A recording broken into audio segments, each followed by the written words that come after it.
Good morning, friends. I am Digvijay Dadasaheb Dhere, working as an assistant professor, Department of English, Rasri Chhatrapati Shahu College, Kolhapur. Today, in this lecture, we have to study Bhaurao in America by Barrister P.G. Patil. Barrister P.G. Patil, 1921 to 2003, former Vice Chancellor of Shivaji University, Kolhapur, a member of Maharashtra Public Service Commission and an active freedom fighter, authored several books including The Bountiful Banyan, a biography of Karmur Bhaurao Patil, from which the present piece of writing has been taken. The four-volume biography highlights Karmur Bhaurao Patil's deep and abiding concern for the spread of education in rural area and shows how he laid the foundation of a revolutionary system of education. Karmir Anna was an educationist who championed the cause of common masses with missionary zeal. Now let us see the prose. Readers will be justifiably surprised to read the caption of this note. When did Anna visit the USA? Yes, gentle readers, it is a fact that Anna never traveled abroad anytime. When the Russian leaders Marshal Bulognin and Nikita Khrushchev visited India in November 1956, they stopped over at Pune for a few hours. The Pune University hosted a dinner in their honor. Anna attended it as a special invitee. He was a Senate member of the university. Everyone was enjoying the non vegetarian food, but only Anna was eating fruits and cakes. His patriarchal beard and saintly appearance attracted the attention of the foreign dignitaries, so they asked Barrister Jaikar, the vice chancellor of the university, as to who that Tolstoy like personage was. Barrister Jaikar introduced Karmur Bhaurao Patil to the guest, saying that he was the greatest benefactor of the children of the proletariat in the sphere of education. He also explained to them the novel experiment of education through self help and self reliance in his institutions. The visitors were mightily impressed with this narration. The next morning, Anna was at the Lohgaon airport with the mayor of Pune, Sri Baburao Sanas, to see the guest up to Bombay. At the airport, the guest insisted on being photographed with Anna. We have an enlarged portrait of Anna with Bulagnin and Khrushchev, Baburao Sanas and Bhausai Bhire, done by the late Sri Tade in the Shivaji College office even today. The Russians pressed Anna to visit their country. When Anna told them that he might not be able to accept their kind invitation due to the delicate state of his health as he was suffering from heart trouble, Bulagnin said, "You come to Russia, we shall give you a new heart."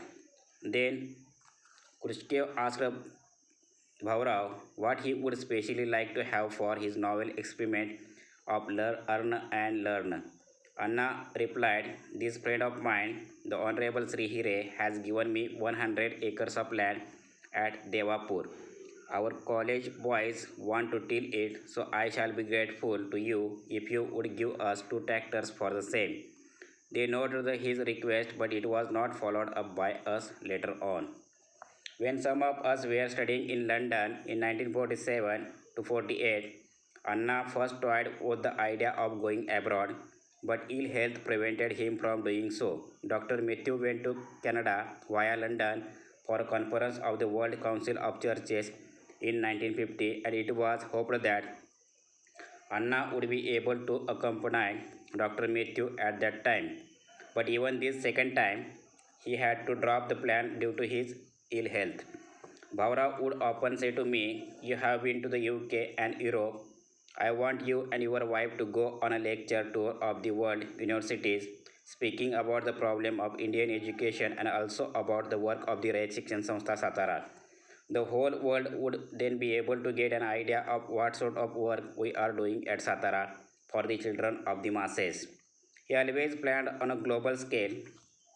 It has been often noticed that whatever Anna spoke casually used to come true sooner or later. I could quote a number of examples in support of this claim of mine. The USEFI, the United States Education Foundation in India selected a team of 14 Indian and Nepalese principals to go around the American universities for a period of 19 days. I was fortunate to be selected for this educational tour. We toured all over the country from 15th February to 14th May 1964. We landed at Los Angeles in California and reached Washington in May 1964. We visited many educational institutions there during these 3 months. We visited Blackburn College at Carlinville in Illinois State on 2nd April and stayed there for 4 days. The distinguishing feature of Blackburn College in Illinois is that it is run on the earn and learn principle wholly. All the students are drawn from white American homes. There are no color students here. Not only are the domestic chores such as cooking, cleaning the rooms and premises, laundry works, etc., done by the boys and girls of this college, but most of the college buildings are constructed by the students themselves. The college has extensive arable lands which are also cultivated by the students. It was a most refreshing and exhilarating experience for us all. Blackburn is universally respected in the USA, and a Blackburn graduate is invariably given preference by the State Department in government jobs. It is a very prestigious institution. Dr. Ludlam was the president of the college when we visited it. He had just returned home from a tour of India. We know that Booker T. Washington had introduced the principle of earn and learn at his Tuskegee College in Alabama State. I very much wanted to visit this great institution, but our itinerary did not extend as far as the southern state of the USA. It was a great disappointment for me personally, as I hoped to see at first hand the great experiment of the great Booker T. Washington. In Maharashtra, Bhaurao Patil is often regarded as the Booker T. Washington of Maharashtra. In fact, I have often used the expression from Booker T to Bhaurao P. The Tuskegee College caters to the needs of the Negro students, whereas Blackburn caters to the needs of the white students. This college had been functioning in the States for more than 30 years. Most of the Blackburn students come from affluent homes and they put in hard work out of the genuine love of work for its own sake. They have realized the dignity of labor in the fullest sense of the term. With them, physical labor is an article of sacred faith. When would our boys learn it that way? When we visited Blackburn, we found that the number of students on the college rolls was just 310. As mentioned above, all the work is done by the students themselves, from cooking to construction of the college building. It was a sight for the gods to see. The students were working out of faith and conviction, and this touched our hearts most warmly. But what surprised us most was the fact that no concession fees or messing charges is given to the students for doing all this hard work.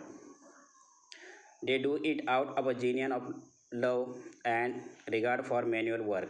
But as mentioned above, these Blackburn graduates are the first to be selected for the national jobs or services or employments, that is the true certificate of merit. I had taken a large photograph of Karmir Anna with me while going to America with a definite intention of presenting it to Tuskegee College, but as it was not possible to visit it during our tour, I decided to present it to Blackburn College instead. I made Dr. Ludlam explain the history of the Registration Samstha Satara and its founder and asked him if he would accept the photograph of our founder. He was so pleased with the proposal that he suggested to me that I should present it to him that very night on the occasion of the formal dinner that he was hosting in our honor. He also told me that he would be only too happy to hang it in the college library in company with the great educationist of the world.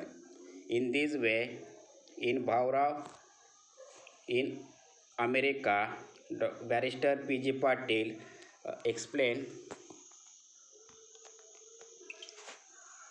the life of Karmir Bhaurao Patil and his contribution in the field of education for the Raj Shikshan Samstha Satara. It not only spread in Maharashtra but it also spreads in India, other countries in Asia as well as in the world. So here we got the comparison between uh, Raj Shikshan Samstha Satara India, Blackburn College, America, and Tuskegee College, America. In Blackburn College, there we find the white students work on earn and learn scheme, but in Tuskegee College, there black students work on earn and learn scheme. So in this way, in Bhaurao in America, Barrister P.G. Patil highlights the life of Karmir Bhaurao Patil and his contribution in the field of education. He not only reached to the rural area but also tribal area, and throughout his uh, aim, he tried to develop the lifestyle of common and tribal people in the field of education. However, nowadays he also uh, known as a great revolutionary in the field of education. So, Karmi Bhaura's Patil's contribution in the field of education is not avoidable. He was known as a great reformer, socialist, and educationalist in the field of education. So, in this way, we got the basic information and the contribution of Karmir Bhaurao Patil in the field of education throughout this prose Bhaurao in America. I think that you have understood whatever I am delivering to you, and you also got the basic information of Karmir Bhaurao Patil. Thank you so much for your great support.